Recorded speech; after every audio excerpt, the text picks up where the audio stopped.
And it's important to note that there are meetings like this going on all across the United States to try and get the Senate to move. You know, I'm here grateful that we are able to lift our voices up, but also angry and sad and, yes, alarmed at the threat that our children face going back to school with the weak gun laws that we have. As Anna mentioned, we did pass a measure that provides some steps forward. I voted for that because it's incremental steps, but it's far, far from what needs to happen.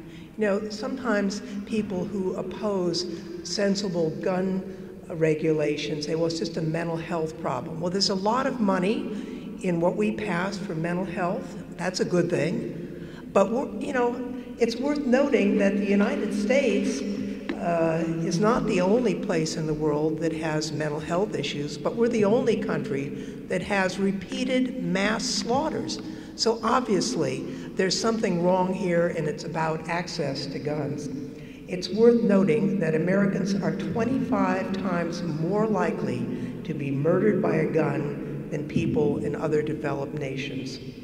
84% of all firearm deaths occur in the United States.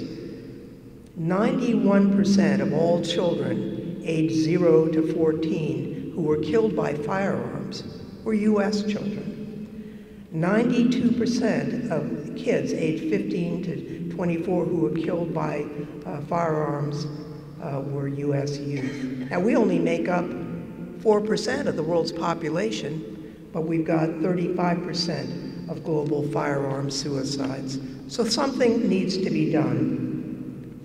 We need to pass the assault weapons ban.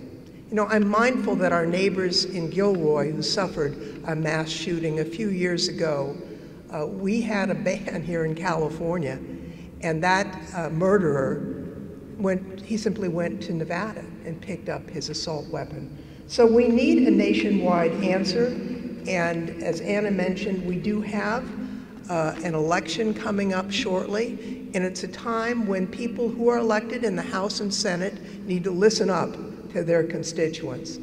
I have here on my lapel an F, and sometimes people say, well, what does that stand for? That's my rating from the NRA. I wear it with pride. So it's time to get our senators eligible for an F on their lapel.